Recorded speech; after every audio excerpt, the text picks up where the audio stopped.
Bread malai చేస్తున్నాను. Bread ఏంటంటే పీసులు కోసుకొని ఆయిల్లో ఫ్రై చేయాలి. ఇంకా నెక్స్ట్ ఏంటంటే మనము పాలు మరగబెట్టుకొని ఆ మరగబెట్టిన పాలులోనే కాస్త 1 spoon milk powder, 1/2 spoon custard powder కలుపుకొని ఇలా పాలు పలచగా చేసుకోవాలన్నమాట.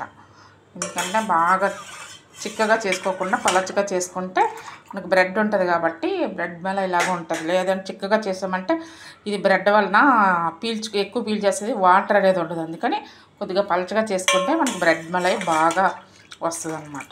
అందుకని ఇలా పలచగా చేసుకోవాలి. కొద్దిగా పంచదార, చిన్నది సాల్ట్ వేసుకుంటే టేస్ట్ వస్తుంది అన్నమాట. పంచదార వేసుకోవాలి స్వీట్ కోసం.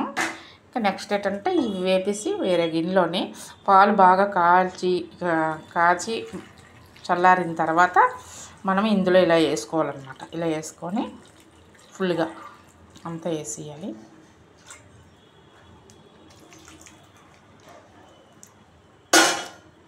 ఇవి అంతా వేసిన తర్వాత ఇవి ఇలాగా మనము చేసుకొని నెక్స్ట్ ఏంటంటే దీని మీద బాదం పప్పు అండ్ పిస్తా పప్పు మనము ఇలా పైన జల్లుకోవాలి. కొద్దిగా జల్లుకోవాలి ఇలాగ పైన. జల్లుకున్న తర్వాత ఇంకా నెక్స్ట్ ఏంటంటే బ్లాక్ గ్రేప్స్ అండ్ ఎండిన గ్రేప్స్ ఉంటాయి కదా, అవి ఇలా వేసుకోవాలి. పైన వేసుకుంటే ఇలా టేస్టీగా ఉంటుంది అన్నమాట. ఇలా వేసుకోవడం వల్ల ఇవి ఏంటంటే బాగా పాలు చల్లారిన తర్వాత ఈ బ్రెడ్ పీస్లో వేయాలి. అలా అయితేనే మనకి బ్రెడ్ బాగా నాని బాగా వస్తుంది అన్నమాట. వేడి వేస్తే మనకి టేస్ట్ అనేది ఉండదు, మనకి అంత బాగా టేస్ట్ ఉండదు అన్నమాట, పాడైపోతుంది.